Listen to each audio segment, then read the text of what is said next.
झारखंड में JPSC JSSC परीक्षा में धांधली को लेकर छात्रों का आंदोलन आज 16वें दिन भी जारी है।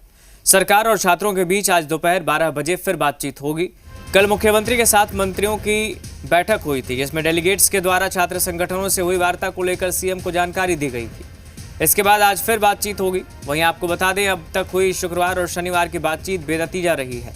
अभी तक की बैठक में किसी ठोस निष्कर्ष पर सहमति नहीं बन सकी है, जिसके कारण जयपाल सिंह स्टेडियम में जेएलकेएम के बैनर तले चल रहा आंदोलन भी जारी है।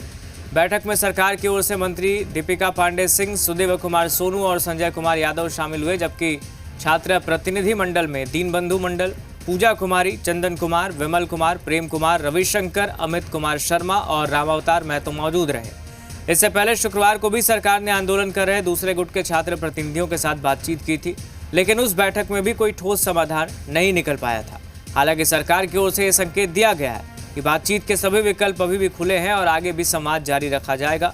इधर जिन छात्रों के गुट से शनिवार को वार्ता हुई, उनके समर्थन में जेएलकेएम नेता देवेंद्र नाथ महतो पिछले 6 दिनों से भूख हड़ताल पर हैं, जिससे आंदोलन और तेज होता दिख रहा है। लगातार गतिरोध के कारण अभ्यर्थियों में नाराजगी बनी हुई है और वो अपनी मांगों पर अड़े हुए हैं।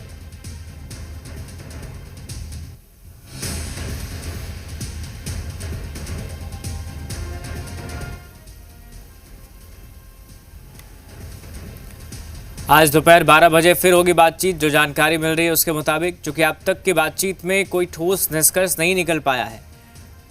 कल सीएम के साथ मंत्रियों की भी बैठक हुई। उन मंत्रियों की जो कमेटी में शामिल हैं, 4 मंत्रियों की अगुवाई में कमेटी का गठन किया गया है और वो कमेटी लगातार छात्रों के डेलीगेशन से बातचीत कर रही है, लेकिन अब तक की बातचीत बेनतीजा रही है।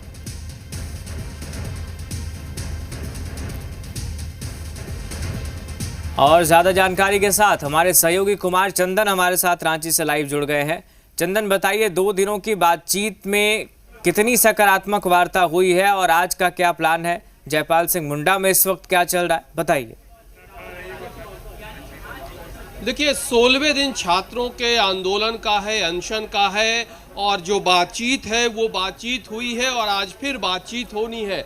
देखिए, जो मंच है छात्रों का और दूसरी तरफ छात्र जो प्रदर्शन पे हैं, ये तमाम छात्र अपनी मांग को लेकर डटे हुए हैं और बातचीत भी जारी है। लेकिन आज एक बार फिर बातचीत होनी है। जो जानकारी है उसके मुताबिक सरकार की तरफ से जो प्रतिनिधि मंडल बनाया गया है वो 12 बजे छात्रों से बातचीत कर सकता है। लेकिन हम छात्रों के जो कोर टीम के लोग हैं उन्हीं से समझने की कोशिश कर रहे हैं। बातचीत चल रही है, कहां तक पहुंच पाया है, कितने आशान्वित हैं आप लोग? देखिए, संभावना तो है, बातचीत चल रही, वार्तालाप हो रहा है। आज देखिए फिर बुलाया गया है। अब बुलाने के बाद देखिए क्या होता है। उधर से संदेश आएगा, आप लोगों को बता देंगे हम लोग क्या मिला है, क्या बोला गया है। तो अभी ऑफिशियली आप लोग तक सूचना नहीं आई? ऑफिशियली अभी तक जानकारी हमारे जो सदस्य उनको नहीं मिली है। हाँ, लेकिन अन्य माध्यमों से जो जानकारी मिल रही है कि 12 बजे सभी जितने भी प्रतिनिधि हैं, अन्य जो संगठन, उन तमाम लोगों को भी बुलाया गया है। और हम लोग यही उम्मीद करेंगे कि अगर सरकार अभी भी नहीं सुनती हमारी बात, तो कल 10 अगस्त को एक विशाल घेराव होने जा रहा है विधानसभा, जिसमें लाखों की संख्या में छात्र पूरे झारखंड से पहुंचेंगे। ये बीजेपी युवा मोर्चा के लोग समर्थन देने पहुंचे हैं। हम ये भी दिखाते हैं कि बड़ी संख्या में जो बीजेपी युवा मोर्चा के लोग हैं वो भी पहुंचे हैं। आप लोग समर्थन देने पहुंचे हैं क्या? बिल्कुल। ये जो आज रांची में भव्य तिरंगा यात्रा निकला है, क्योंकि यहाँ छात्र आंदोलनरत है, छात्र संघर्ष कर रहे हैं इस भारी बारिश में। उनके संघर्ष को हम सलाम करते हैं और आज रांची के युवा साथी इस आंदोलन को समर्थन करने आए हैं कि जो कल विधानसभा का मार्च है वो मार्च कितना भव्य होने वाला है, ये सरकार देखे। और इस तिरंगा यात्रा के माध्यम से इन आंदोलनरत छात्रों का हमारा समर्थन है।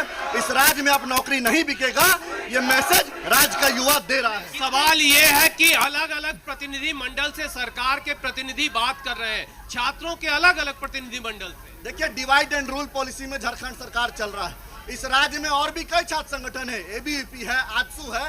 इन सभी छात्र संगठनों से सरकार ने वार्ता के लिए नहीं बुलाया। सरकार ने सरकारी छात्र संगठन को वार्ता के लिए बुलाया है। एनएसयूआई सरकार का संगठन है, जेसीएम सरकार का संगठन है, आयशा सरकार का संगठन है। ये सभी लोग सत्ता में हैं और 7 साल से मलाई खा रहे हैं और नौकरी बेच रहे हैं। लेकिन अगर पहल हो रही है, सभी संगठनों की राय अगर सरकार जानना चाहती है, तो एक सकारात्मक कदम तो देखा जा सकता है। एक आंख में काजल एक आंख में सुरमा का काम क्यों सरकार कर रही है? आजसू को भी बुलाए, एबीवीपी को भी बुलाए, आदिवासी मूलवासी छात्र मोर्चा को भी बुलाए, लेकिन सरकार जिस प्रकार से एक आंख में काजल एक आंख में सुरमा का काम कर रही है, यह आंदोलन आप तोड़ नहीं पाएंगे सरकार के लोग। तो देखिए, ये एबीवीपी और जो बीजेपी युवा मोर्चा के छात्र संघ के लोग हैं, वो समर्थन देने के लिए धरना स्थल पे छात्रों को पहुंचे हैं।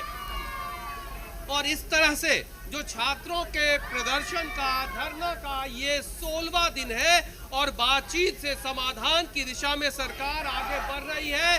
जो छात्र हैं वो भी, सरकार तो समाधान की दिशा में बढ़ रही है। आप लोगों को कितना भरोसा बढ़ रहा है? भरोसा तो हम लोग का तो शुरू से भी नहीं था। एक बार वार्तालाप हो चुका है सरकार से, लेकिन अभी तक ऐसा कोई कठोर ठोस निर्णय नहीं हुआ है। ठोस निर्णय चाहते हैं? ठोस निर्णय चाहते हैं हम लोग। जो भी एग्जाम हुआ है उसमें पारदर्शिता होना चाहिए। टीडीपीएल एग्जाम जितना भी कंडक्ट किया है, टीडीपीएल एग्जाम सारा रद्द होना चाहिए। और जेएसएससी में उसको ब्लैक लिस्टेड किया हुआ, वो इंसान जेपीएससी में एग्जाम कंडक्ट कर, सोच लीजिए कौन आधार पर एग्जाम कंडक्ट कर रहा है। और जैसे कि आपका एक उसमें मैनेजिंग डायरेक्टर था टीडीपीएल का, अभय तिवारी, वो इंसान 12-12 एग्जाम कंडक्ट कर रहा है। सोच लीजिए कौन आधार पर एग्जाम वो पास कर जा रहा है। हम लोग यही मांग कर रहे हैं, सीआईडी के जगह में आप सीबीआई को सौंप दीजिए, दूध का दूध पानी का पानी हो जाएगा। देखिए, तो ये छात्रों की मांग है, छात्रों की बात है कि सीआईडी की जगह सीबीआई को सौंप दीजिए जांच। जिस एजेंसी ने परीक्षा लिया है वो ब्लैकलिस्टेड है और ब्लैकलिस्टेड एजेंसी ने जितनी परीक्षाएं ली है उन तमाम परीक्षाओं को रद्द किया जाए। तो ये आप देख रहे हैं, ये धरना स्थल की तस्वीर है जहां 16वें दिन छात्रों का धरना प्रदर्शन अनशन जारी है। वहीं बीजेपी युवा मोर्चा के लोग, एबीवीपी के लोग अभी समर्थन देने पहुंचे हैं। सभी लोग समर्थन देने पहुंचे हैं, लेकिन छात्र को भरोसा है कि जो बातचीत हो रही है उससे समाधान निकलेगा। जो अनशन पे छात्र हैं, जो धरने पे छात्र हैं, बिल्कुल तिरंगा मार्च की बात हो रही है चंदन, और हमने अभी तस्वीरों में देखा आपके पीछे कुछ लोग ऐसे हैं जो तिरंगा लेकर खड़े हैं। एक बार उनसे बातचीत करिए, क्या कह रहे हैं वो? बिल्कुल, हम छात्रों से बातचीत करने की कोशिश करते हैं। ये सभी लोग पहुंचे हैं, आप लोग समर्थन देने पहुंचे हैं छात्रों को? जी, हम लोग यहाँ पे जो प्रोटेस्ट में बैठे हैं उनके सपोर्ट के लिए यहाँ पे आए हैं। हम मोराबादी में हमारा जो फिजिकल एकेडमी है, बहुत सारे फिजिकल एकेडमी मोराबादी में होते हैं, वो सभी समर्थन के लिए यहाँ पे एकजुट हुए हैं। सभी लोग समर्थन के लिए, छात्र खड़े रहते हैं। हाँ, जहाँ पर छात्र हित का बात होता है सर, वहाँ छात्र खड़े रहते हैं। हम लोग तो पॉलिटिकल पार्टी से कोई लेना देना नहीं, हम लोग छात्र हैं, जेनुअल छात्र हैं, हम लोग छात्र का ही सपोर्ट मांगते रहते हैं। हम लोग को पार्टी विशेष का मंच नहीं बनाना रहता है सर। सभी छात्रों का, सभी संगठन का जो भी है सबका स्वागत है, लेकिन हम लोग का जो मांग है, सबके एक ही मांग है, सीजीएल रद्द, जेपीएससी रद्द और सीबीआई जांच। देखिए, 3 प्रमुख मांग जो है यहाँ अनशन धरना प्रदर्शन कर रहे छात्रों की है। 14वीं पीटी परीक्षा जो है वो रद्द हो, सीजीएल परीक्षा रद्द हो और सीबीआई जांच की मांग छात्र कर रहे हैं। इन सब के बीच 10 अगस्त को छात्रों ने विधानसभा मार्च का भी ऐलान किया है, लेकिन सरकार की तरफ से भी जो सरकार ने प्रतिनिधि नियुक्त किया है, 4 मंत्रियों को जिम्मेदारी सौंपी है, वो भी लगातार इस पूरे मामले के समाधान में चंदन, लगे हुए हैं। दो और छात्र छोटे छोटे संगठनों सवाल से हैं। एक तो ये कि आज जो बातचीत होनी है, आज वो किस गुट के साथ होगी बातचीत, और क्या एबीवीपी या आजसू का जो छात्र संगठन है उन्हें बातचीत के लिए न्योता मिला है, जो आरोप लगा रहे थे अभी थोड़ी देर पहले वहां पर स्टूडेंट्स? देखिए, अभी बीजेपी युवा मोर्चा के जो अध्यक्ष थे उनका साफ तौर पे कहना था कि एबीवीपी को न्योता नहीं दिया गया है बातचीत के लिए छात्र संगठन को, लेकिन बाकी जिन छात्र संगठनों के साथ सरकार की प्रतिनिधि ने बात की है, जो जानकारी मिली है, आज 12 बजे बातचीत की समय फिर से तय की गई है, जिसमें सभी संगठनों को एक साथ, जिन संगठनों से सरकार ने अब तक बातचीत किया है, सरकार के प्रतिनिधियों ने बातचीत किया है, उन सभी संगठनों को एक साथ बैठाकर जो जानकारी अब तक आई है, ऑफिशियली सार्वजनिक ये नहीं किया गया है, लेकिन जो जानकारी आई है कि जितने छात्र संगठनों से सरकार के प्रतिनिधियों ने बात किया है, उन सभी संगठनों को एक साथ बिठाकर और आज 12 बजे बातचीत होनी है, और बातचीत के बाद समाधान की दिशा किधर जाती है ये देखना होगा। चलिए ठीक है, बहुत शुक्रिया फिलहाल आपका चंदन, तमाम तस्वीरों के लिए और तमाम जानकारी के लिए। तो आज एक बार फिर बातचीत होनी है, देखना होगा इस बातचीत से क्या